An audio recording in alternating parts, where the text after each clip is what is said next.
नमस्कार सगळ्यांना आणि राधे राधे। आपला आजचा श्लोक आहे, सदा चक्रवाकासी मार्तंड जैसा, उडी घालितो संकटी स्वामी तैसा, हरिभक्तीचा गाव गाजे निशाणी, नुपेक्षी कदा रामदासाभिमानी। चक्रवाक पक्ष म्हणजे आता सदा चक्रवाकासी मार्तंड जैसा, तर म्हणजे चक्रवाक पक्षी होता। एक दिवस रात्री पाऊस पडत होता खूप आणि अंधारात त्यांना दिसत नव्हतं दोघांना, आणि ते म्हणजे ते पक्षाचं जोडपं होते, चक्रवाक आणि चक्रवाकी असे ते दोन प्रियकर होते। आणि ते दोघंही जण एकाच झाडाच्या फांदीवरती बसलेले असतात, पण त्यांच्यामध्ये एक पान आलेलं असतं झाडाचं, तर ते एकमेकांना बघू शकत नसतात आणि रात्र अंधार झालेली असते, त्याच्यामुळे त्यांना एकमेकांना फक्त साथ घालत असतात, ते आवाज देत असतात, पण नक्की कोण कुठे आहे ते बघू शकत नसतात। शांत आणि रात्रभर ते ओरडत असतात, एकमेकांना आवाज देत असतात। आणि मग म्हणजे ह्याच्यात असं दिलं की सदा चक्रवाकासी मार्तंड जायचा, म्हणजे जेव्हा चक्रवाक पक्षावरती जेव्हा संकट आलं होतं आपल्या प्रियकराला शोधण्याचं, तर त्यावेळेला सूर्यनारायण भगवान मार्तंड म्हणजे जेव्हा ते प्रगट झाले होते आणि मग ते एकमेकांना बघू शकत होते जेव्हा सूर्यप्रकाश आला त्यावेळेला, तर तसं जसं सूर्यनारायण त्यांच्या मदतीला धावून गेले, तसं उडी घालितो संकटी स्वामी तैसा, तसा आपला जो स्वामी आहे म्हणजे प्रभू श्रीराम, तो आपल्या भक्तांसाठी काहीही करतो त्यांची मदत करण्यासाठी। आणि हरिभक्तीचा गाव गाजे निशाणी म्हणजे भक्ती अशी असली पाहिजे की म्हणजे त्या म्हणजे हे बघा, फक्त आपली भक्ती करतो आहे याचा भगवंताला इतका अभिमान असला पाहिजे, अशी भक्ती असली पाहिजे।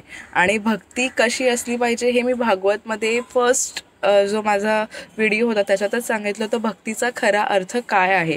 असं नाही की जेव्हा आपल्यावरती चांगली वेळ येते त्याच वेळेला फक्त देवाने चांगलं केलं आणि त्याच वेळेला मी त्याची भक्ती करणार, आणि आपल्यावरती जेव्हा दुःख येतं किंवा वाईट प्रसंग येतो तेव्हा आपण त्याचं नाव घेण्याचं सोडून द्यायचं, ह्याला खरी भक्ती म्हणत नाही।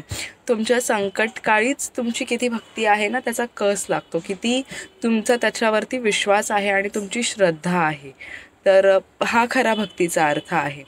तर हा आपलाचा श्लोक आणि त्याचा अर्थ बघा, म्हणजे ना महाभारतात सुद्धा जेव्हा सगळं युद्ध वगैरे झालं आणि जेव्हा श्रीकृष्ण भगवान जेव्हा रिटर्न जात असतात द्वारिकेला, त्यावेळेला ते प्रत्येकाला विचारत असतात काय हवंय तुला, काय हवंय।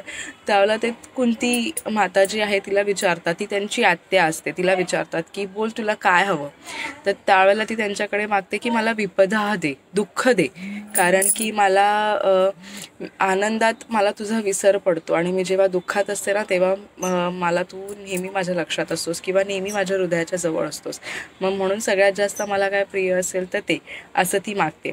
मी असं नाही सांगणार की आपण पण हेच मागितलं पाहिजे, पण ॲटलिस्ट जेव्हा आपण सुखात असतो, आनंदात असतो, तेव्हासुद्धा त्याचं स्मरण ठेवायला हवं आपण। तर हा आपलाचा श्लोक होता आणि त्याचा अर्थ। आणि कधी कधी असं वाटतं की देव कोणासोबत असेल नक्की, आपल्याकडे सगळं काही देवाने दिलेलं आहे, पण दुपारी जेव्हा आपण बसतो कधी कधी मला असं वाटतं, आणि दारावरती जेव्हा बेल वाजते तेव्हा आपल्याला इरिटेट होतं की काय यार आता कोण आलं दुपारच्या वेळेला, ती आलेली व्यक्ती थोडी ना तुमच्याकडे जेवणार आहे, पण ॲटलिस्ट तुम्ही त्याला 2 शब्द विचारा तरी की बाबा पाणी पिणार का, दुपारच्या वेळी आलायस, जेवणाच्या वेळी आलाय, थोडे 2 घास खाऊन घे आमच्यासोबत। स्वतःची आतली एक पोळी स्वतः 1 घास कमी खा हवं तर, पण दुसऱ्याचं पोट भरा, एवढं जर तुम्ही करू शकत। आणि कधी कधी असं मी कोणाकोणाकडे बघते गावाकडे वगैरे गेल्यावरती ज्यांच्या घरात स्वतःचेच 2 वेळचे खाण्याचे वांदे असतात, पण त्यांची देण्याची वृत्ती किती असते। मग असं बघितल्यावरती मला असं वाटतं की देव खरोखर त्यांच्यासोबत आहे आणि त्यांच्या पाठीशी उभा आहे, आपल्यासोबत नाही आहे की आपल्याला सगळं काही देऊनसुद्धा तो आपल्यासोबत नाही आहे, मग त्याला काय अर्थ आहे।